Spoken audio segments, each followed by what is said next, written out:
La artillería rusa protagonizó un duro bombardeo contra las Fuerzas Armadas de Ucrania, en dirección de Kharkov. La artillería rusa realizó ataques masivos en dirección a Kharkov. Al parecer, los ataques se llevaron a cabo con múltiples lanzacohetes de un tipo desconocido. Se atacó una de las áreas de concentración de las tropas ucranianas, desde donde, como era de esperar, las fuerzas ucranianas bien podrían transferirse en dirección a los asentamientos de Svatovo, Kremenaya, etc. En un pequeño video tomado desde un vehículo aéreo no tripulado, se puede ver que en tan solo 14 segundos, se realizaron al menos 24 ataques en un área. A juzgar por la concentración de ataques, estamos hablando de la destrucción de un área muy grande de concentración de fuerzas de las Fuerzas Armadas de Ucrania, aunque aún no se ha establecido la geolocalización exacta de los ataques, pero se afirma que el video se tomó en dirección a Kharkov. Un poco antes, aparecieron imágenes de video del asentamiento de Velokurakino, donde llegó un gran tren con monturas de artillería autopropulsadas rusos, Pion. Sin embargo, a juzgar por las imágenes de video de los ataques, era el sistema de cohetes de lanzamiento múltiple el que estaba funcionando.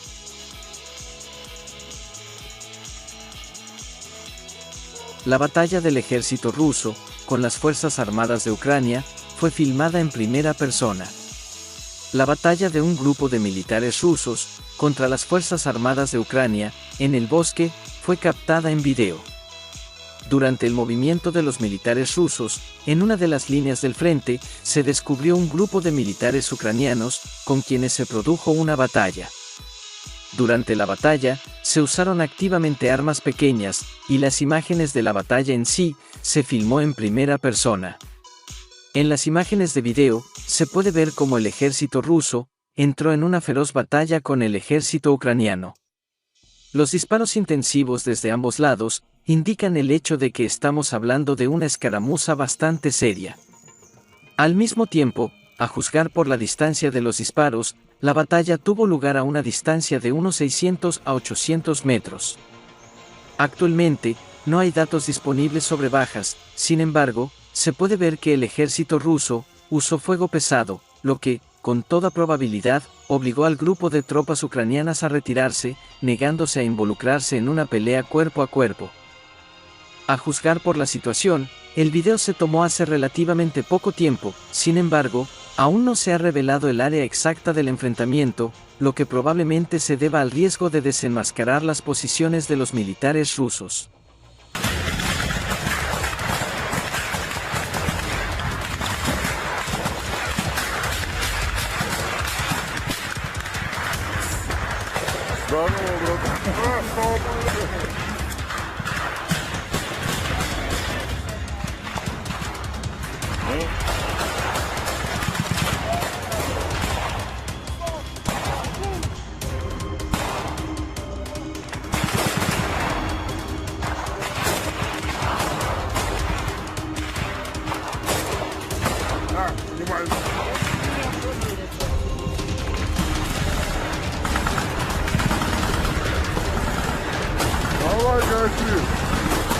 Хуярь, ёбаный в рот.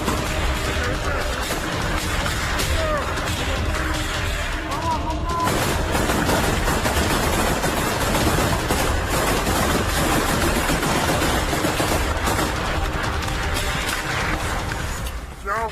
Да.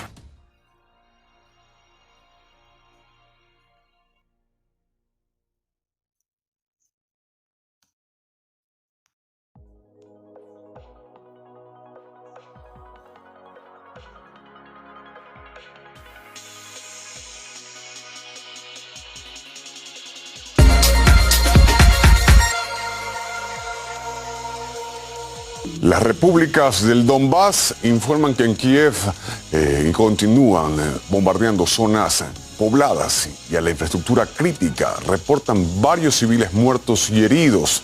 A su vez, los servicios de emergencia de la provincia de Jersón denuncian que las fuerzas de seguridad ucranianas mataron a tiros al menos 39 activistas prorrusos y se llevaron a más de 70 hacia una ubicación desconocida. Advierten de que los nacionalistas pretenden presentar sus cuerpos como prueba de presuntos crímenes de guerra de Rusia. Mientras tanto, desde Moscú aseguran que en Ucrania fueron destruidas varias plantas e instalaciones de producción de gas. Según la Comisión Europea, los daños a la infraestructura energética ucraniana se acercan a un punto crítico.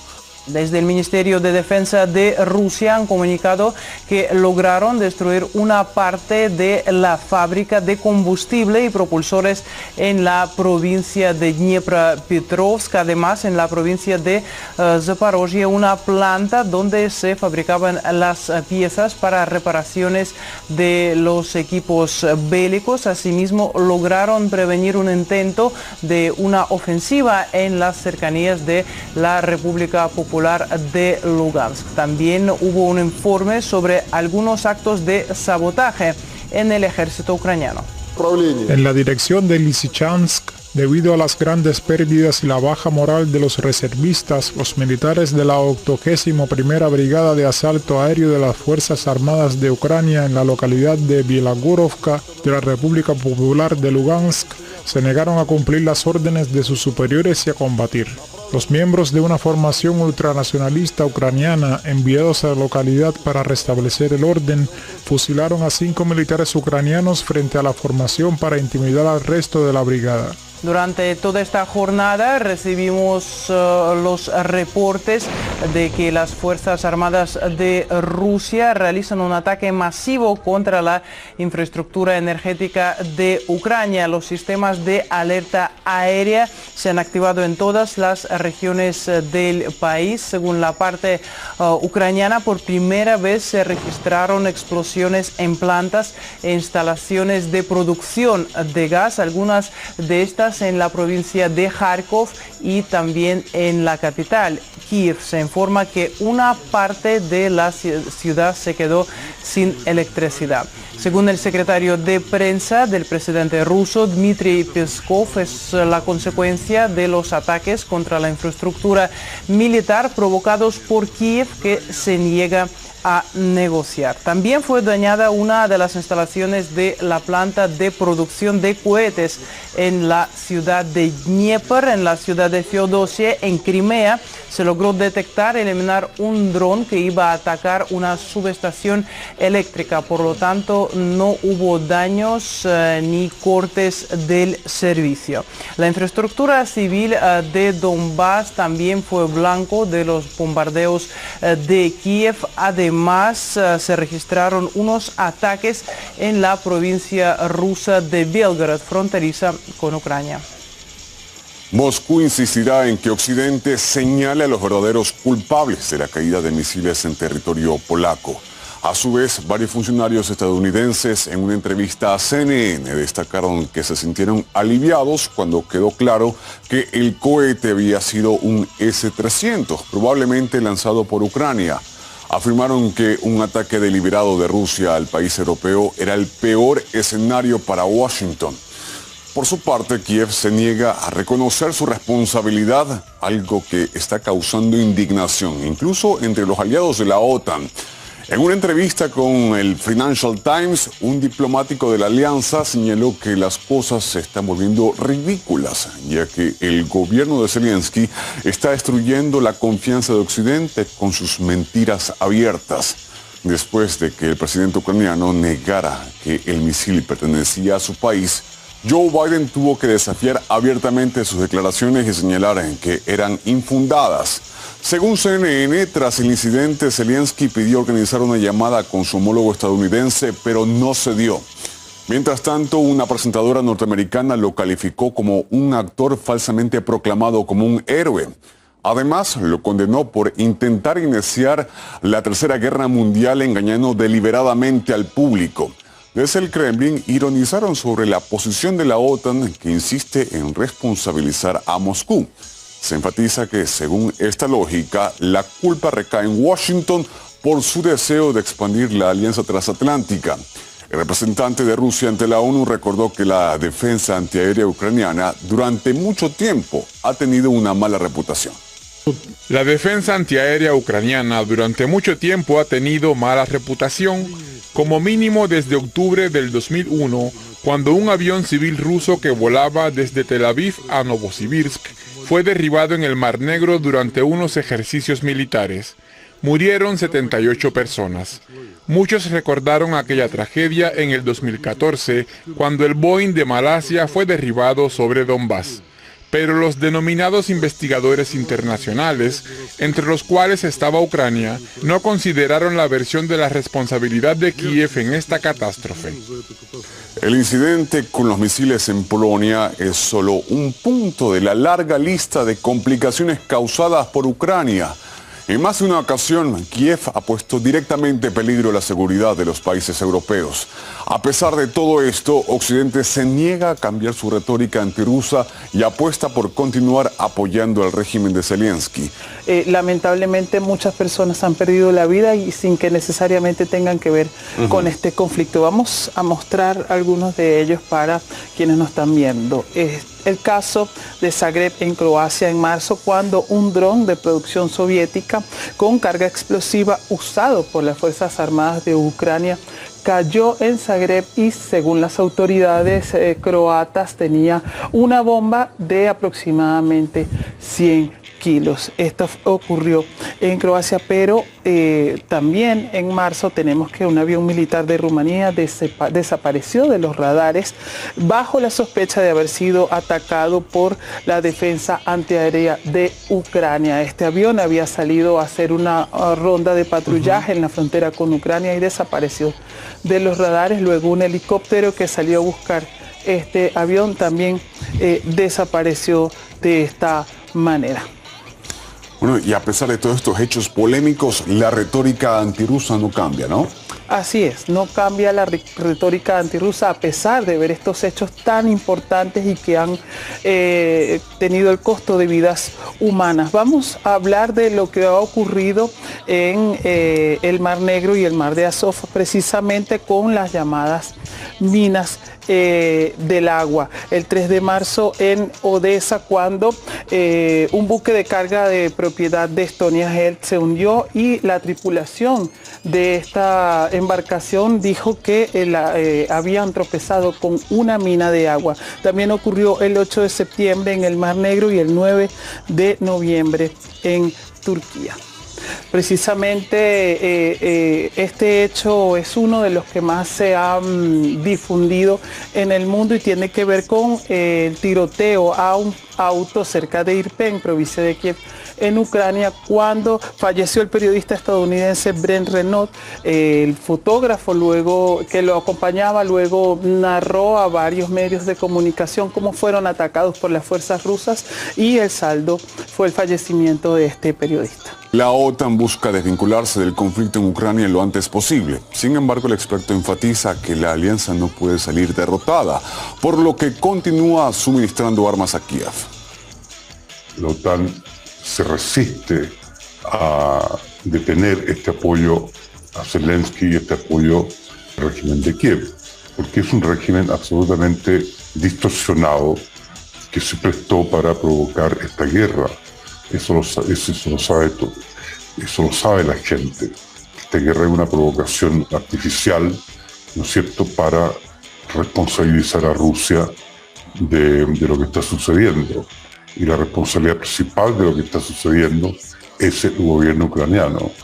Que eso ya hay una claridad y que la prensa transatlántica no lo advierte en forma explícita, porque tendría que estar advirtiendo de alguna manera su derrota en este conflicto.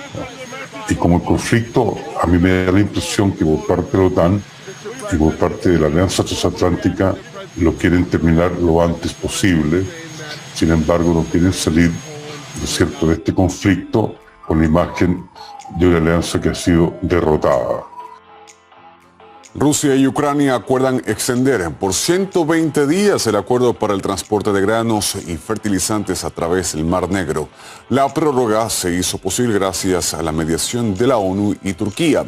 En Moscú avalaron el consenso de todas las partes y subrayaron que el pacto debe facilitar el desbloqueo de los productos agrícolas tanto ucranianos como rusos. El acuerdo fue técnicamente extendido, algo que estaba reflejado en los documentos correspondientes. Si las partes no se oponían, se podía prorrogar el acuerdo por 120 días, y eso fue lo que se hizo. Rusia tampoco se ha pronunciado en contra. Siempre hemos destacado el carácter integral de este pacto, es decir, estamos hablando no solo de transportar cereales ucranianos, sino también alimentos y fertilizantes rusos. A su vez, el secretariado de la ONU se comprometió a tomar en cuenta algunas de las exigencias de Rusia, entre ellas la comercialización de trigo y fertilizantes. La Cancillería del país eslavo recalcó también que el corredor logístico debe ser empleado solamente con fines humanitarios. Recordemos que el acuerdo fue cerrado en Estambul el pasado mes de julio para prevenir el crecimiento de los precios de cereales y mitigar la crisis alimentaria en los países menos desarrollados. Desde entonces, el convenio ha permitido la exportación de unos 10 millones de toneladas de cereales y otros alimentos, según los datos de las Naciones Unidas. En Estados Unidos, desde la bancada republicana de la Cámara de Representantes, anunciaron que preparan una investigación contra Hunter Biden, hijo del actual presidente. Durante una rueda de prensa, el congresista James Comer ha alegado que Joe Biden también se encontraría involucrado en negocios fraudulentos que realiza su familia en el extranjero, y señaló que esto podría suponer un riesgo para la seguridad nacional de Estados Unidos. En la campaña de 2019, Joe Biden dijo a los americanos que no tenía nada que ver ni nunca había tenido nada que ver con los negocios de su familia. Eso fue una mentira. Los informantes señalan al presidente Biden como jefe del consejo de administración de estas empresas. Participó personalmente en reuniones y llamadas telefónicas. Los documentos muestran que era un asociado con acceso a una oficina. Para que quede claro, Joe Biden es el gran protagonista. Estas pruebas plantean preguntas inquietantes sobre si el presidente Biden es un riesgo para la seguridad nacional y sobre si está comprometido por un gobierno extranjero. De esta manera, los republicanos argumentan que existen pruebas, como documentos y grabaciones telefónicas sobre la implicación de Biden padre e hijo en negocios fraudulentos por cifras millonarias. Aseguran que realizaron actividades sospechosas en países de Oriente Medio, África e incluso Ucrania. Además, señalan no solo a Hunter Biden de enriquecerse con la carrera política de su padre, sino también a los miembros de la actual administración. Les acusan de ser cómplices de lavado de dinero y de encubrir los delitos del líder demócrata. Dos de los episodios que más dudas generan son la escandalosa huida de las tropas norteamericanas de Afganistán y la crisis migratoria en la frontera sur. Según declaraciones de funcionarios demócratas, la Casa Blanca está preparando un nuevo equipo de abogados para los próximos meses. La vicepresidenta de Venezuela defendió ante la Corte Internacional de Justicia en La Haya que su país es el único heredero histórico e indiscutible de la zona situada al oeste del río Esequibo. Durante la apertura de las audiencias públicas, Delcy Rodríguez pidió a la Corte no admitir la demanda de Guyana respecto a la disputa sobre este territorio. Venezuela, in compliance. Venezuela, en cumplimiento de su deber constitucional y de conformidad con el derecho internacional, interpuso una objeción preliminar a la admisibilidad de la demanda en cuestión y comparece para señalar que el tribunal no debe admitir la demanda de Guyana. La vicepresidenta, al intervenir ante el órgano judicial de las Naciones Unidas, subrayó que la petición de Guyana viola el Acuerdo de Ginebra de 1966. Además, favorece a las transnacionales energéticas de todo el mundo. Después de que las compañías petroleras descubrieran crudo en esta zona, las tensiones entre Venezuela y Guyana han escalado. Rodríguez recordó que dicho tratado reconoce la resolución pacífica de la disputa y que con el aval de la ONU es válido para tratar el caso. Además, ratificó la posición venezolana que afirma que esta instancia no tiene competencia legal para dirimir el conflicto sobre la zona en cuestión. El Tribunal de la Haya halló culpables a 3 militares, 2 rusos y un ucraniano en el caso del Boeing de Malaysia Airlines, que fue derribado en el 2014. Asimismo, se les culpa también por el asesinato de las 298 personas que iban a bordo. El tribunal exige cadena perpetua para los 3, mientras que un cuarto procesado fue declarado inocente. Además, se decretó que el misil que golpeó al vuelo MH17 fue lanzado desde una parte del territorio ucraniano que en aquel momento estaba controlada por las tropas de la República Popular de Donetsk. Asimismo, la Corte de la Haya considera que la tragedia se dio a causa de un conflicto armado no internacional. No obstante, según la justicia neerlandesa, el sistema de lanzamisiles Buk, que supuestamente disparó contra el avión, fue transportado desde Rusia a Ucrania y después fue recuperado por el ejército ruso. Al mismo tiempo, las autoridades judiciales concluyen que es imposible determinar quién dio la orden de disparar. Por su parte, desde el Ministerio de Exteriores ruso lamentaron que la justicia neerlandesa esté politizada y omita los principios de la objetividad. Subrayan que todas las conclusiones de la Corte están basadas en testimonios anónimos. El equipo de investigación conjunto, compuesto por especialistas de Países Bajos, Bélgica, Australia, Malasia y Ucrania, ha nombrado como sospechosos a 3 ciudadanos rusos y un ciudadano ucraniano. Según la pesquisa, no se trata de que exactamente estas personas presionaron el botón, sino que supuestamente participaron en el traslado del sistema de defensa antiaérea Buk al territorio de Ucrania. Además, señalaron que no descartan la posibilidad de que el avión fuera derribado por accidente. Rusia, apartada totalmente de investigación, responsabilizó a los militares ucranianos, basándose en las imágenes de la tobera y el motor propulsor que utilizaron los expertos occidentales, rastrearon el misil que derribó el Boeing. La documentación comprobó la identidad de Ucrania. El motor y tobera presentados al público pertenecían al cohete 9M38, con número 8868720. Vamos a descifrar estos dígitos. La primera cifra, 8, significa que fue producido en la fábrica industrial en la ciudad de Dolgoprudny. La cifra 86 corresponde al año de producción, 1986. Y las siguientes 4 cifras son el número único del cohete. Conociendo el número de la pieza y basándose en los registros de los equipos del Ministerio de Defensa, se puede determinar a qué unidad militar habría sido enviado. Tras su fabricación, el cohete fue entregado a Ucrania, donde estuvo al servicio de la unidad 223 que supuestamente participó en combates en Donbass en el año 2014. Es decir, físicamente el misil no pudo pertenecer a la parte rusa tras la caída de la URSS. En Rusia también el fabricante de armamento Almaz-Antey realizó un complejo experimento hasta hicieron el análisis de la transmisión de datos de radar iniciales. Todo apuntó a la responsabilidad de Ucrania.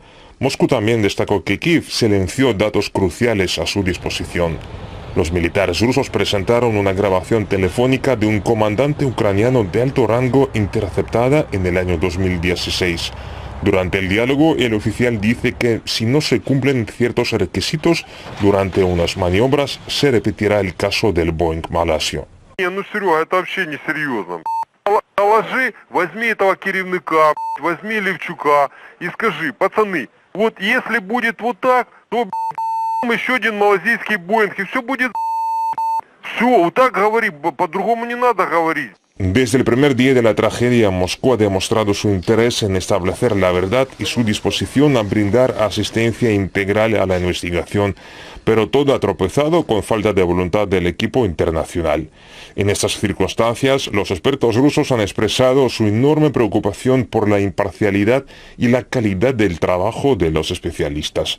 Parece que todo fue predeterminado incluso antes del inicio del proceso de investigación. La sentencia del Tribunal de la Haya como una manifestación de su actividad sistemática para ocultar la verdad.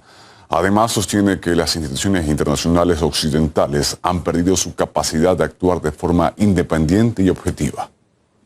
Lamentablemente, esta decisión de ese tribunal holandés hay que considerarla un paso más en esa sistemática ocultación de la verdad sobre lo que sucedió en 2014, ¿no? Una sistemática ocultación que hace referencia al conjunto de la investigación desarrollada por el gobierno holandés, fundamentalmente. De hecho, el que este tribunal expresamente califique esta situación como un conflicto interno, pues tiene una importante relevancia tanto simbólica como a la hora de, digamos, de una valoración geopolítica de lo que realmente ha sucedido durante todos estos años en el Donbass. Una situación en la cual la capacidad de actuación con objetividad del conjunto de las instituciones occidentales prácticamente desaparece. Hay, digamos, una razón de Estado, que es que Rusia es el enemigo a batir a toda costa.